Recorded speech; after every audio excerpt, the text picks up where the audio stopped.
Blog होओपोनोपोनो. शब्द नाहीत, भावना आहेत. साधारणपणे आपण नेहमी ऐकत आलो आहोत, एखादा मंत्र, जप, स्तोत्र किंवा साधना 21 दिवस 45 दिवस संकल्प करून करायची असते. मनात एखादी इच्छा, उद्देश किंवा संकल्प ठेवून दररोज त्या मंत्राचा जप करायचा, स्तोत्रपठण करायचं. ही गोष्ट आपल्या भारतीय संस्कृतीत खूप पूर्वीपासून आहे. खरं तर मंत्र, स्तोत्र किंवा जप हे फक्त शब्द नसतात, कारण त्या प्रत्येक शब्दामध्ये स्वतःची एक व्हायब्रेशन, स्पंदनं, ऊर्जा असतेच. पण मंत्र आणि स्तोत्रांची गोष्ट थोडी वेगळी असते. हे मंत्र, स्तोत्र हजारो वर्षापूर्वी ऋषीमुनींनी अत्यंत खोल, सखोल अभ्यास करून, साधना करून, अनुभूतीतून निर्माण केलेले आहेत.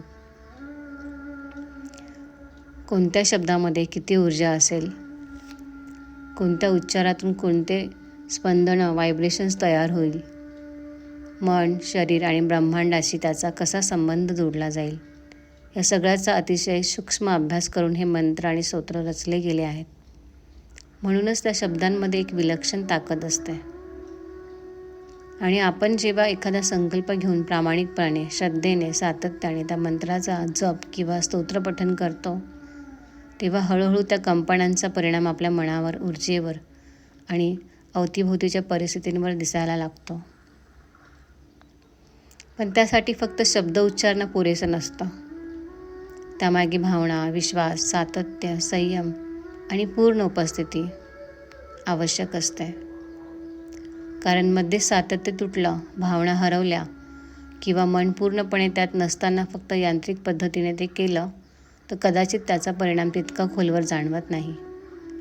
म्हणूनच साधना, मंत्र, जप किंवा प्रार्थना या मॅजिक ट्रिक्स नसून त्या एक एनर्जी प्रोसेस असतात.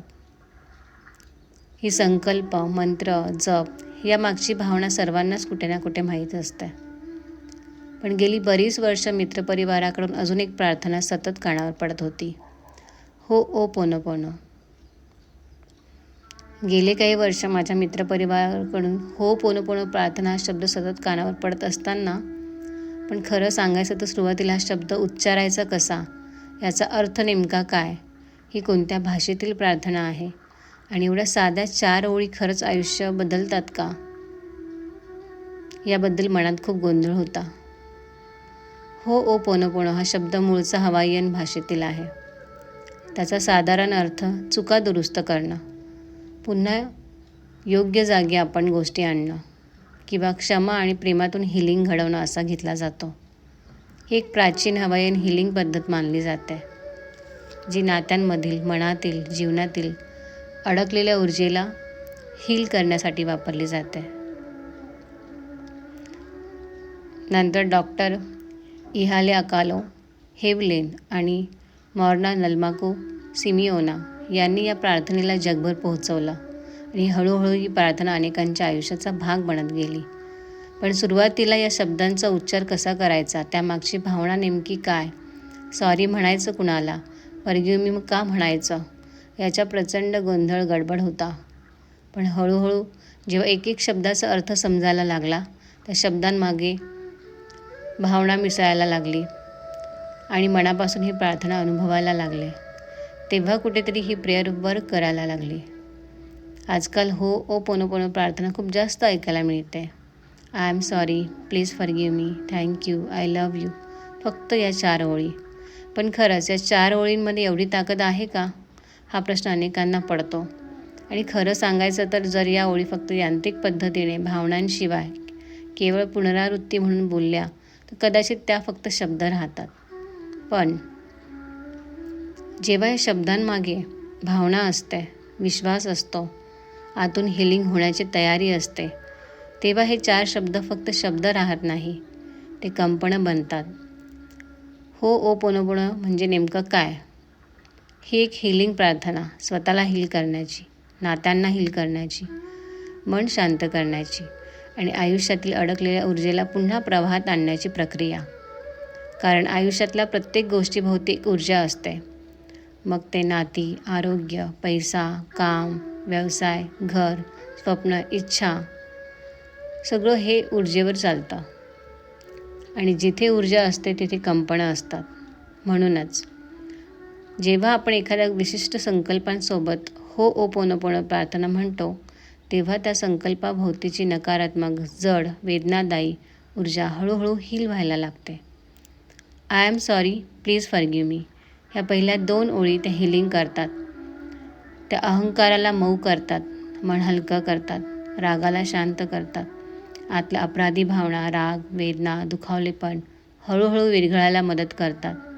कारण अनेकदा आपल्याला कळतही नाही, पण आपण नकळत कितीतरी भावना मनात साठवून ठेवलेल्या असतात. आणि त्या भावनांची, अडथळ्यांची भिंत तयार होते. ही प्रार्थना त्या अडथळ्यांना हलकं करायला मदत करते. आणि मग थँक्यू, आय लव्ह यू या 2 ओळी त्या कृतज्ञता आणि प्रेमाची कंपनं तयार करतात. जिथे कृतज्ञता असते तिथे भरभराट वाढते. जिथे प्रेम असतं तिथे हिलिंग सुरू होतं. म्हणून क्षमा आणि कृतज्ञता या 2 भावना जेव्हा संकल्पांसोबत जोडल्या जातात, तेव्हा खूप मोठं अंतर्मनातील परिवर्तन घडायला लागतं. उदाहरणार्थ, जर एखाद्या नात्यासाठी आपण ही प्रार्थना करत असू, तर समोरची व्यक्ती जवळ असो किंवा दूर, बोलणं होत असो किंवा नसू दे, पण आपल्या भावनांची कंपनं त्या व्यक्तीपर्यंत पोहोचत असतात. कारण ऊर्जेला अंतर नसतं. जेव्हा आपण राग, अहंकार, नियंत्रण सोडून शुद्ध भावनेने ही प्रार्थना म्हणतो, तेव्हा नात्यातील जडपणा कमी व्हायला लागतो. कधी संवाद सुधारतो, कधी गैरसमज कमी होतात, कधी मन शांत होतं आणि कधीकधी ज्या उत्तरांचा आपण जबरदस्तीने शोध घेत असतो, ती उत्तरं सहज मिळायला लागतात. पैशांबाबतीतही हेच आहे. पैसा ही एक ऊर्जा आहे. जर सतत भीती, कमतरता, ताण, काळजी यामध्ये आपण जगत राहिलो, तर तीच ऊर्जा पुन्हा तशाच परिस्थिती आकर्षित करते. पण जेव्हा कृतज्ञता, विश्वास आणि सकारात्मक संकल्पांसोबत आपण ही प्रार्थना करतो, तेव्हा समृद्धीची ऊर्जा सक्रिय व्हायला लागते. कामात, व्यवसायात, करिअरमध्ये सुद्धा जर आपण संकल्प घेतला की हे काम शांतपणे, सहज आणि सुंदर रीतीने पूर्ण होऊ दे आणि त्यासोबत होओपोनोपोनो प्रार्थना केली, तर नकळत योग्य लोक, योग्य साधनं, योग्य परिस्थिती आपल्या आसपास तयार व्हायला लागतात. कारण कंपनं आधी बदलतात आणि वास्तव नंतर बदलतं. खरं तर होओपोनोपोनो प्रार्थना ही सुद्धा एक प्रकारची जप साधनाच आहे.